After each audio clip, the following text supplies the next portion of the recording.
Vocês viram que o Guilherme Derrite, secretário de Segurança Pública aqui de São Paulo, que foi autor, né, relator, na verdade, do PL aí da lei antifacção, que já passou, então, na Câmara dos Deputados, disse que deve deixar o cargo até dezembro e rebateu também as críticas que ele recebeu, e a gente vai mostrar agora para vocês. Então a visão de mundo que eles têm é completamente diferente. Eles tratam o bandido como um coitadinho, como vítima da sociedade. E eu trato o bandido como um bandido. O lugar de bandido é na cadeia. Então, Gleisi Hoffmann, Edinho, Haddad, obrigado por me criticarem. Eu fico feliz. O dia que eles me elogiarem, eu vou ficar triste. E foi exatamente isso que aconteceu. O governador falou. De um lado, tratando tecnicamente a realidade de quem sabe combater o crime organizado e combate há 23 anos. E do outro lado, a ideologia política. Eles ficaram bravos com a minha nomeação como relator, não aceitaram isso e ficaram o tempo todo com ideologias, com falsas narrativas, que é o pior. Exatamente. Quem quer se manifestar primeiro? 2026 chegou, né, David? O que a gente está vendo é a antecipação do debate eleitoral, exata, ou até mesmo numa eventual candidatura presidencial de Tarcísio de Freitas, Derrite é cotado como candidato ao governo do Estado. Um cenário que se fortaleceu com as críticas recentes do vice-prefeito Melo Araújo a tanto o governador Tarcísio como ao prefeito Ricardo Nunes, que era até então cotado como favorito para ser candidato ao governo. Esse cenário todo, com a relatoria desse projeto, fortalecem o nome de Derrite numa eventual candidatura até mesmo ao governo de São Paulo. Então, o que a gente está vendo é a antecipação do cenário eleitoral. E isso me preocupa porque até que chegue a eleição, a gente precisa ser capaz de sentar na mesa como adultos para fazer com que o projeto de lei antifacção, de fato, avance e agora no Senado Federal. Mano, sabe que assim eu queria pontuar com vocês? Quando ele foi colocado como relator, eu achei que ele tinha sido colocado na boca, sabe, dos dragões, dos jacarés e todo mundo. Falei, ele vai perder ali o domínio, eu acho que eles estão colocando ele numa linha de frente. Uns dias assim, né? Não, então, mas ele cedeu também, então, né? mas independente dentro do contexto, né? Isso, dentro do contexto, eu falei, nossa, quem será que está querendo queimá-lo? Até porque, como você disse, ele está forte, né? Dentro de todos os cenários. De repente, ele deu um duplo carpado, conseguiu, né?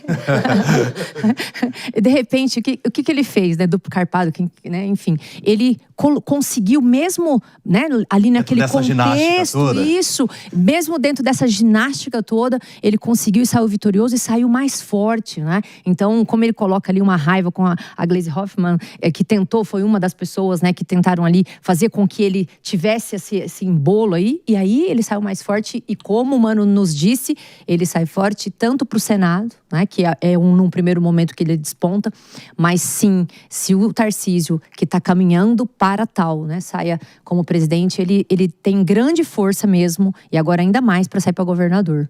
Tem a briga também do Ricardo Nunes, que também quer. Um monte de gente querendo o governo do Estado. Né? Acho que ele é um nome forte pro Senado mesmo. Não vejo ele como candidato a governador, não. E ele também sai muito fortalecido disso por conta do Mota, né? Que teve a coragem de pautar, vamos votar, a despeito de todas as discussões. Cedeu num ponto estratégico.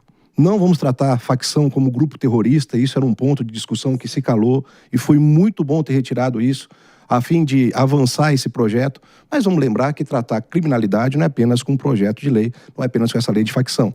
E esse momento de glória do Derrite esconde um momento muito conturbado dele como secretário, que nesse momento ele não é.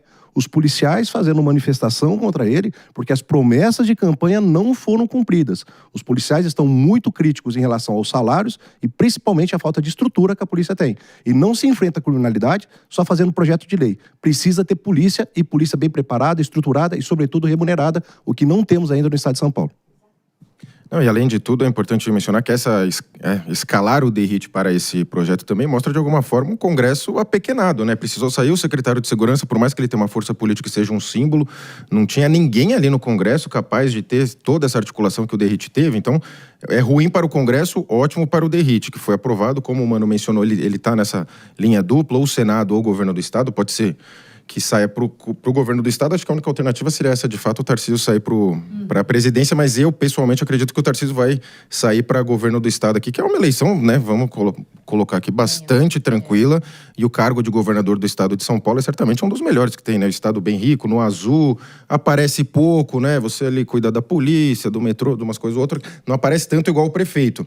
Mas lembrando que há também essa construção, não é só o Tarcísio decidir, tem toda uma construção já sendo feita, inclusive essa potencialidade do Ricardo Nunes abandonar a prefeitura e sair para o governo do estado, lembrando que os últimos abandonos... Ficou mais difícil com as críticas do vice-prefeito. Eu acho muito improvável que deixem o Melo Araújo ficar sentado na cadeira de prefeito de São Paulo depois de tudo que ele falou. Mas você viu que também já houve uma fala do Ricardo Nunes falando assim, fica tranquilo que o governador reconhece o seu trabalho. Ele já amenizou o tom.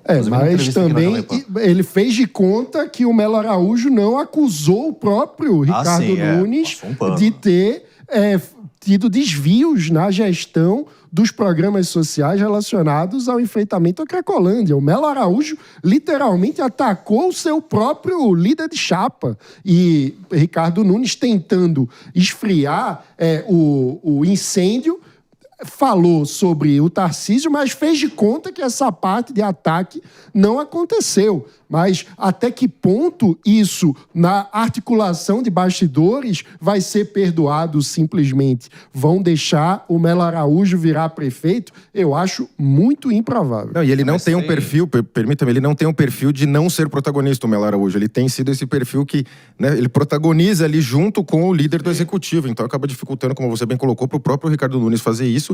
E lembrando que não caiu bem os últimos abandonos, né? Nós tivemos o Serra, depois o Dória, né? Que já foi muito difícil. Um terceiro abandono da prefeitura, né? Você abandonar a prefeitura de São Paulo, o terceiro maior orçamento, tem que estar muito ciente do que você está fazendo politicamente. E vale contextualizar, o Melo Araújo, ele é lido como alguém muito conectado ao bolsonarismo, assim como o Derrite. Então, eu não duvido que isso tudo seja um jeito de prender o Ricardo Nunes na cadeira de prefeito e, com isso, acabar abrindo um vácuo que pode vir a ser ocupado por Derrite numa candidatura ao governo de São Paulo. Mas tem um aspecto também, né? Até a nossa produção está checando aqui uma possibilidade de instabilidade até da prisão efetiva em regime fechado na Papuda do ex-presidente Jair Bolsonaro. Então, todo esse contexto também precisa ser avaliado nos desdobramentos, porque é ele que vai chancelar também o Tarcísio de Freitas como um potencial candidato nas eleições de 2026 para concorrer à presidência da República. E no cenário da Secretaria de Segurança Pública, pelo que eu pude apurar, vai ser o Marcelo Strinfinger, que é o secretário atual da pasta da Secretaria de Administração Penitenciária. Porque tem justamente um perfil mais tímido, não dá tantas entrevistas, mais sério, mais técnico, para não atrair os holofotes em relação à segurança pública. E o Derrite, na escolha do relator, pelo que eu apurei junto às fontes, é realmente de você trazer esse protagonismo da pauta e aí ele sair no momento de ápice, né? Ou seja, de que ele realmente conseguiu implementar essa lei e ter mais articulação, ter mais visibilidade política diante desse contexto. Que vai ser a grande pauta da próxima eleição, é a segurança pública, sem sombra de dúvida, né? Ela vai pautar todas as outras discussões, muito mais do que economia. Porque se pegar em qualquer pesquisa, a maior preocupação do brasileiro hoje é a segurança pública. E nesse aspecto, o discurso da direita sensibiliza muito mais que o discurso da esquerda. Logo, é inevitável ter um candidato forte da direita. E ainda que hoje esse candidato esteja abaixo das pesquisas do Lula, que domina qualquer cenário, a tendência é de alta. Exatamente pelo desgaste do governo com essa pauta da segurança, em especial com a votação desse projeto, ao passo que a direita vai capitalizar votos em cima disso. E tanto é que isso é verdade que você está falando estatisticamente, com o episódio do Rio de Janeiro, o Lula vinha numa crescente, né? Então as pesquisas apontavam ele subindo, e aí, curiosamente, com o cenário do Rio de Janeiro, houve um declínio, ainda que mínimo, e esse cenário tem se protraído, ou seja, vem agora essa pauta, as novas pesquisas certamente dirão ou um mesmo cenário igualitário, ou seja, de forma igual, ou até mesmo um pouquinho mais de queda. Por quê? Porque a pauta da esquerda, ela não bate de frente propriamente dito como bate a pauta da direita, como aqui o Gesualdo bem nos disse, né? Já que a gente está falando tanto